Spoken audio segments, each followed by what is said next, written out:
Here's the two main excuses that anyone who defends the Israeli government will use to justify the atrocities by the Israeli government or those defending the Israeli government.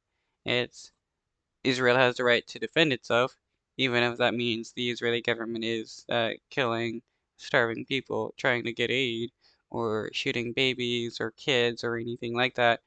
Or Hamas in October 7th, uh, making it seem like that because of Hamas that the Israeli government gets to shoot people that are starving or kids and babies, and to be able to go into the West Bank and take people's houses. Somehow, Hamas has connection with the West Bank because the raids and attacks on Palestinians in the West Bank has been increasing since October 7th.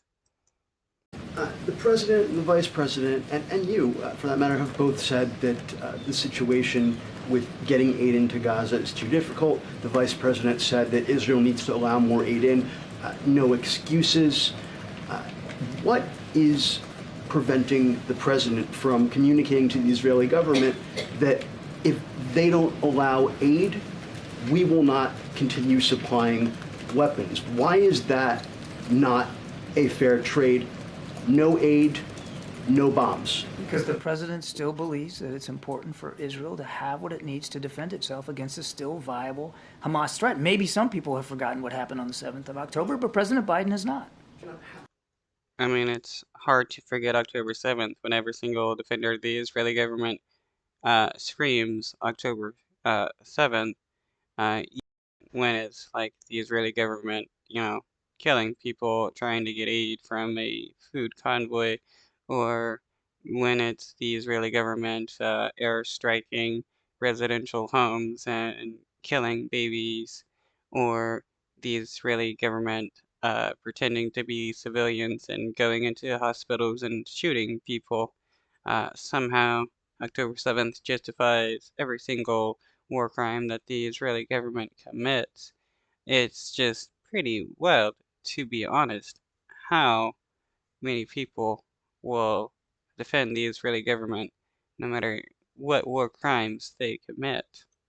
How does keeping aid out of Gaza contribute to Israel's right to defend itself? Keeping aid out of Gaza is not the right thing for any purpose. It's not about.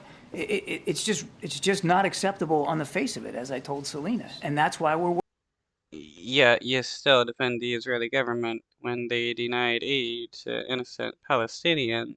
Like, if it's not acceptable, why do you defend them? Working more than any other country, by the way, to increase the flow. I mean, it is U.S. aircraft that are dropping this food out of the sky in the last couple of days. Yes. But it's also the US government that is arming and funding the Israeli government so that they can commit a genocide and starve the Palestinian people. So, yeah, you may be giving aid to Palestinian people in Gaza, but you're also giving guns to the people committing the atrocities. Yes, but you keep saying, and you said yesterday, the holdup, that the problem is the lack of capacity being delivered on the ground. And that's the Israelis and to some extent the Egyptians, but mostly the Israelis. How is that? And you said it's not acceptable earlier. You're looking at this as a zero-sum game. Like, yes, you are, sir. It's, well, if they're not doing what you want, then cut off the aid so they can't defend themselves. That's not the way we're going to do this. It's not the way. But that's the way the government usually works. I mean, if a nation is breaking international laws and killing innocent civilians, the United States has been known to put sanctions on governments, stop aid to various governments. They will stop giving weapons and stuff to various governments. So, I mean, it's not unknown for the US to deny help to a government that is committing war crimes. It's just, for some reason, the United States thinks the Israeli government is special. way we have done this. They have a right to defend themselves. They need the wait, let me finish. They need the capabilities to do that. There's aid that's desperately in need. And you know what? We can do that too. We can do both. Both are important, and both are going to be.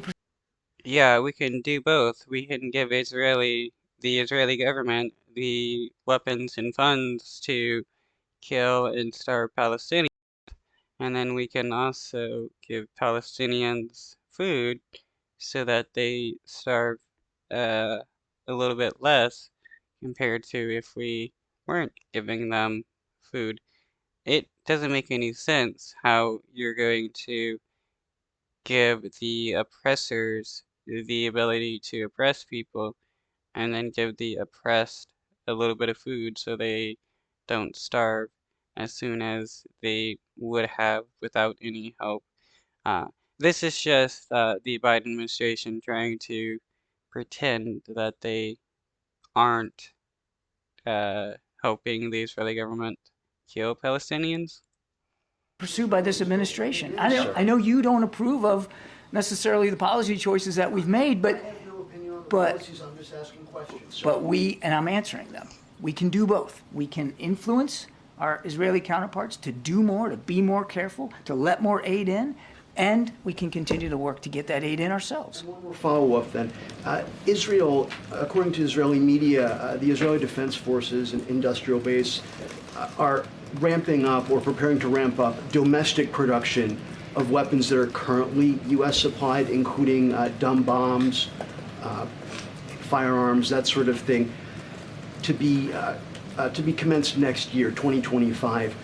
Is the president concerned that this would lower U.S. leverage, and is there a window that's closing during which the U.S. has the leverage and influence to get the Israeli government to do certain things with respect to human rights, for instance, allowing more aid into Gaza? The president's concerned, as I said, about Israel being able to defend itself against a still viable threat. We'll let the Israelis speak to their defense industrial base plans and intentions. They're a sovereign country. They get to make those decisions, and we respect that. They're also a key ally and a partner. But somehow the Palestinian people don't get to make the same decisions about how they get to live. Why is that the case? It's just so weird how the Israeli government and the Israelis get like the right to self-determination, but the Palestinians don't get that same right. Partner, and we respect that alliance and that partnership as well. The other thing that's keeping the president up at night is the humanitarian assistance and the humanitarian situation on the ground in Gaza, and that's why he has ordered these airdrops. That's why we continue to urge very, very. I mean, if he truly cared about what's going on to the Palestinians, he wouldn't still be supplying the Israeli government with the necessary weapons to commit a genocide. Very stridently, the Israelis to open up more crossings on the ground to supplement the aid that's already getting in and to try to improve what's not getting in. And that's why, as I said in my opening statement, the president also has the team looking at maritime options.